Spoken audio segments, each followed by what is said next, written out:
Hello everyone. Today we are going to start video series on organ function test. Organ function tests are not only important for theoretical exam but also important for the clinical practice. And the first video on series of function test is on cardiac function test or cardiac biomarkers. This is going to be a bit long video, but please watch it completely so you will be able to answer any questions asked from this particular topic.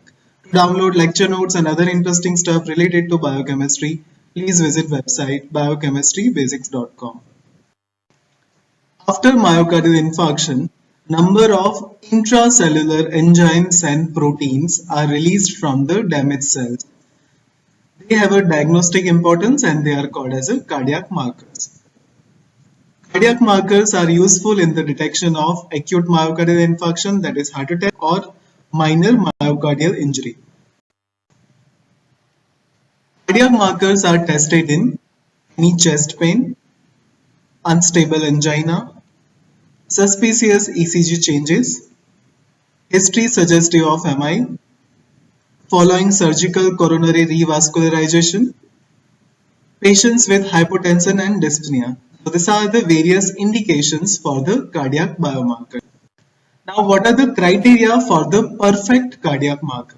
So the first and important criteria is early appearance. Second one is easy to detect. Third one is it should be accurate. Fourth one is it should be specific. Then it should be precise. It should be readily available.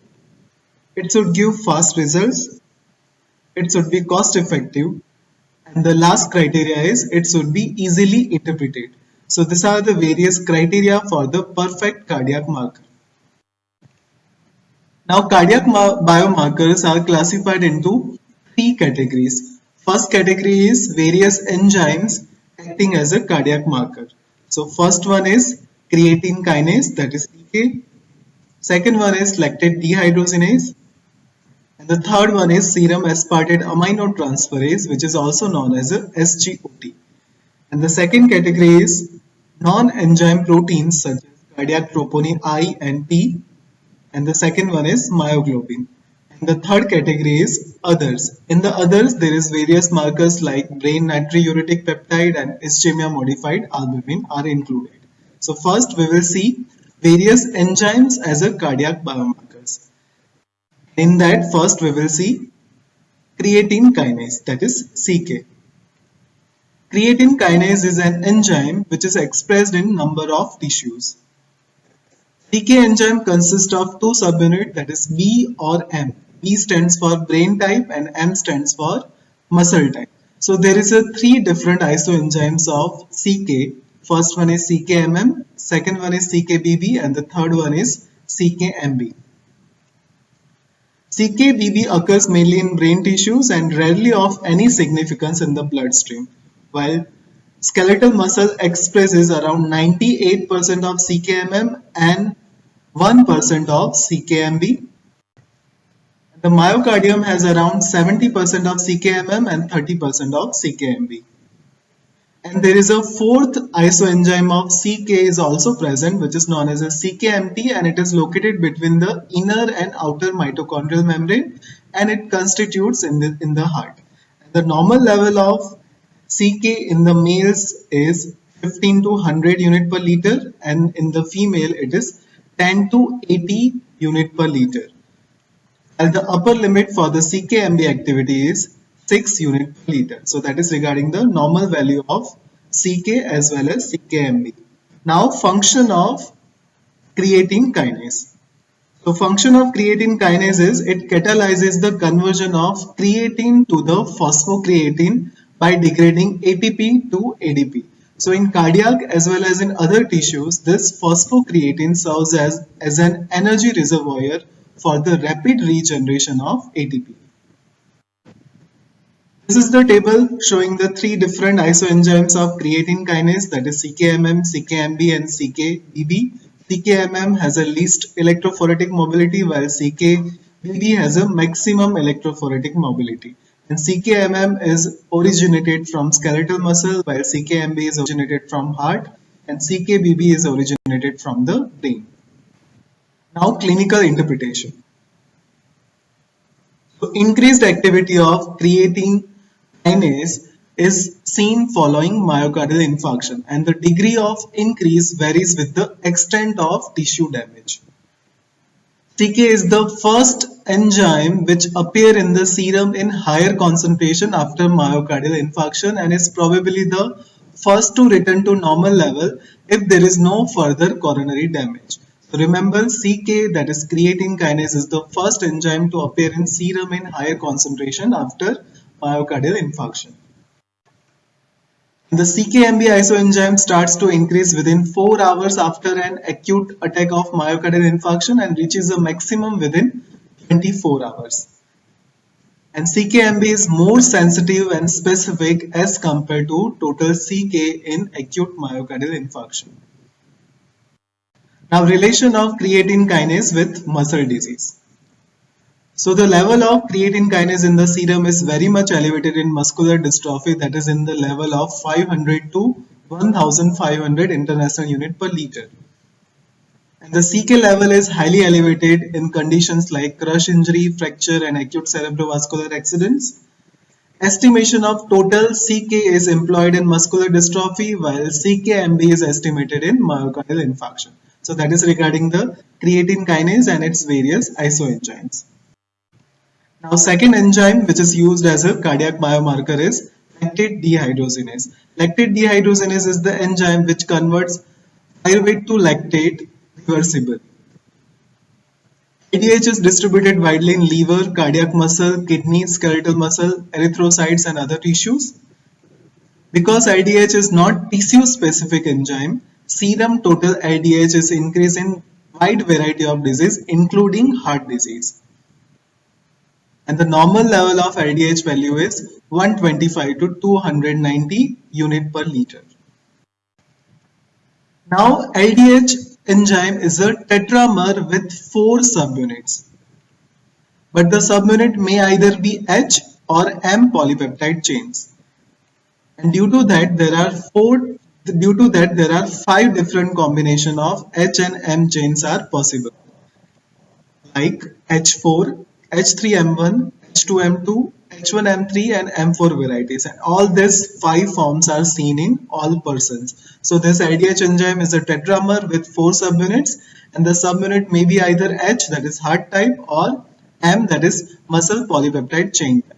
And there are 5 different combinations of this H and M chains are possible, and there are 5 different isoenzymes, that is H4, H3M1, H2M2, H1M3 and M4 varieties. This is the electrophoretic pattern of LDH isoenzymes. So first one is the H4, then second one is the H3M1, third one is the H2M2, fourth one is H1M3 and fifth one is M4. Now, various characteristic feature of LDH isoenzymes. So H4 is having fastest electrophoretic mobility and tissue of origin for the H4 is the heart muscle, while M4 has the slowest electrophoretic mobility and tissue of origin for the M4 is skeletal muscle. And in the normal person, concentration of H3M1 in the blood is higher as compared to the H4, but in myocardial infarction, concentration of H4 increases as compared to the H3M1, and this particular pattern is known as a flip pattern. So that is regarding the characteristic feature of LDH isoenzymes. Now, clinical interpretation. So patients having an acute attack of myocardial infarction, serum total LDH value become elevated at 12 to 18 hours after onset of symptoms, and it achieve peak at 48 to 72 hours and it return to normal within 6 to 10 days. And the LDH level is 100 times more inside the RBC than in plasma. Therefore, minor amount of hemolysis will result in a false positive test. Since total LDH is increased in many conditions including hemolysis, LDH is not used as a cardiac marker nowadays. Now, third enzyme which is used as a cardiac biomarker, that is serum aspartate aminotransferase, that is AST, which is also known as a SGOT, and it is also included in a liver function test. AST is found practically in every tissue of the body including red blood cells. It is in particularly higher concentration in cardiac muscle and liver, while intermediate concentration is seen in skeletal muscle and kidney. And the reference value for the AST is 6 to 25 unit per liter, and this AST is going to help in transamination reaction. Now clinical interpretation. The serum activity of AST begins to rise about 6 to 12 hours after the myocardial infarction, and it usually reaches maximum value within 24 to 48 hours. It usually returns to normal 4 to 6 days after the infarct. The increase in activity is not as great as that of creatine kinase, nor does it rises as early after the infarct. And it is also increased in other diseases like liver diseases. That's why it is not sensitive cardiac biomarker. Now, cardiac troponins. The contractile proteins include the regulatory protein troponin. And this troponin is a complex of three protein subunits. First one is troponin C, that is calcium binding. Second one is troponin I, that is ectomycin ATPase inhibitory element. And the third one is troponin T, that is tropomyosin binding element. So this troponin is complex of three protein subunits. First one is troponin C, second one is troponin I, and the third one is troponin T. Now troponin I. It is released into the blood within 4 hours after the onset of myocardial ischemia. And cardiac troponin I is very useful as a marker at any time interval after the heart attack. It is not increased in the muscle injury as compared to the CK, that is creatine kinase.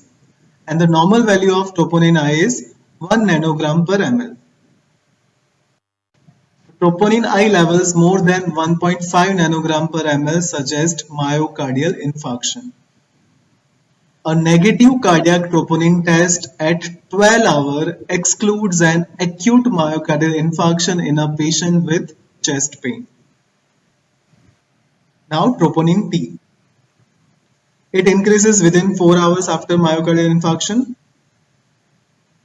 Normal value of troponin T is less than 0.01 microgram per ml, but in myocardial infarction it increases greater than 0.03 microgram per ml. Level of troponin will generally reflect the infarct size. The troponins are more sensitive as compared to the CKMB to detect the microinfarction. The troponin estimation could detect the MI even before the ECG changes are noticed. Elevation in troponin I and troponin T can persist for up to 10 days after myocardial infarction. So that's why it has a good utility for retrospectively diagnosing acute myocardial infarction, because their elevations can persist for up to 10 days after the attack of MI. So that's why they are useful in diagnosing acute myocardial infarction retrospectively. While CKMB returns to baseline by 48 hours, so this CKMB is going to helpful in the diagnosis of reinfarction. So if you are going to diagnose acute myocardial infarction retrospectively, then troponin I and troponin T level will be helpful. And if you are going to diagnose reinfarction, then this CKMB value will be helpful, because the CKMB returns to baseline by 48 hours. Now comparison of CKMB and troponin I in acute myocardial infarction. So as we have discussed that troponin I level increases within the 4 hours of myocardial infarction. Fine, within the 4 hours of myocardial infarction, and it remains elevated for up to 10 days. While CKMB, it increases within the 3 hours after the attack of myocardial infarction, and it returns to the baseline level within 48 hours of the infarction. Now myoglobin. So myoglobin is an oxygen binding protein of cardiac and skeletal muscle. It is a low molecular weight protein. That's why which is account for its early appearance in the circulation after muscle injury, because it's a very low molecular weight protein, which is probably account for its early appearance in the circulation after muscle injury. And it increases in serum myoglobin occur after acute myocardial infarction. Major advantage offered by myoglobin as a serum marker for myocardial injury is that it is released early from damaged cells. Now, clinical interpretation. So, serum concentration of myoglobin rises above the normal values as early as 1 hour after the occurrence of acute myocardial infarction, with peak activity in the range of 4 to 12 hours. So, it is the earliest marker to increase after the occurrence of acute myocardial infarction, that is as early as 1 hour. The myoglobin is cleared rapidly, thus it has no clinical significance after 12 hours. But the major disadvantage of myoglobin is the measurement of serum myoglobin has not been used extensively in the clinical laboratories for the routine analysis of acute myocardial infarction, because it is non-specific since it is raised following any form of muscle damage. That is the biggest disadvantage of myoglobin.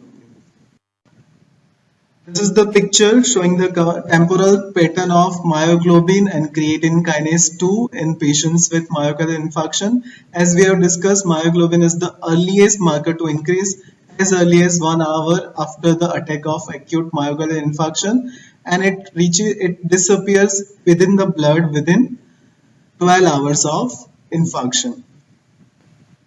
Now, markers of myocardial infarction. So we have discussed all these markers, that is troponin, CKMB, myoglobin and IDH. So troponin is the preferred marker for the diagnosis of acute myocardial infarction.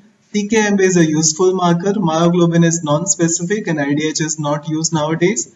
CKMB, it appears in the blood within 3 to 6 hours after the myocardial infarction, while myoglobin appears in the blood within 1 to 4 hours after the myocardial infarction. So the earliest marker to rise is myoglobin, while the earliest enzyme to rise is CKMB, and the troponin level remains elevated up to 8 to 14 days. So it is very helpful for diagnosing myocardial infarction retrospectively, while CKMB levels remains elevated for up to around 36 to 48 hours. It is going to be helpful in the diagnosis of re-infarction. This is the timing of various cardiac biomarkers, including troponin, which is not an enzyme. Fine. Now, brain natriuretic peptide, which is included in other category. So, atrial natriuretic peptide and brain natriuretic peptide are used in cardiology. ANP is produced primarily in the cardiac atria. The BNP is present in the human brain, but more in the cardiac ventricles. And the function of brain natriuretic peptide is it induces diuresis, natriuresis, and it causes vasodilatation. Patients with congestive heart failure have a high plasma concentration of ANP and BNP.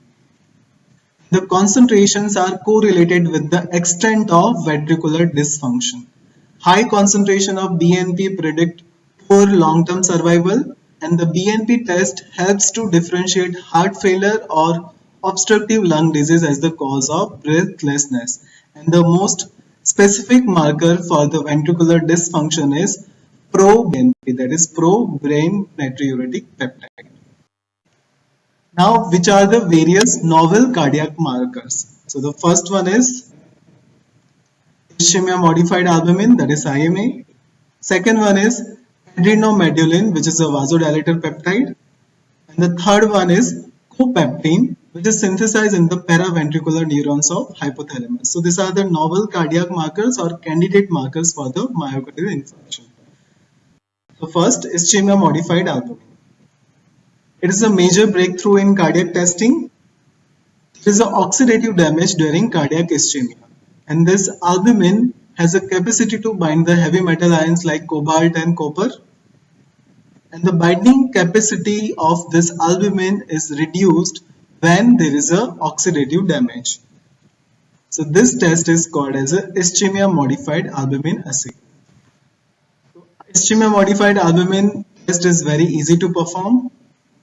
It can serve as a point of care test in cardiac ICU. That is, you can do this Ischemia Modified Albumin in the bedsides. It shows very good correlation with other cardiac markers. It is a cost effective. The high predictive value of negative Ischemia Modified Albumin test is highly useful, where it can guide to shift the patient out of the ICU. Thus, it can save precious resources. So that are the various advantages of Ischemia Modified Albumin. Now, what are the various markers for the risk prediction of coronary heart disease? So first one is total cholesterol level in serum. Second one is LDL cholesterol, that is bad cholesterol and ApoB100 level. Third one is HDL cholesterol, that is good cholesterol and ApoA1 level. That is fourth one is lipoprotein A level. Fifth one is serum triacylglycerol. Sixth one is plasma high sensitive C-reactive protein level. Then glycated hemoglobin level in diabetes mellitus. Serum homocysteine level. And the last one is lipoprotein associated phospholipase A2. So these are the various markers for the risk prediction of heart disease. Now we will see various multiple choice questions. The first question is, following are the cardiac markers except, and the options are troponin, myoglobin, CKMB and alkaline phosphatase. So troponin, myoglobin and CKMB, they are the cardiac markers. Alkaline phosphatase is not a cardiac marker. It is a marker for the bone diseases. So the correct answer is D. Second question is, increased plasma level of which of the following is a risk factor of CHD except? And the options are LDL cholesterol, HDL cholesterol, triacylglycerol and homocysteine.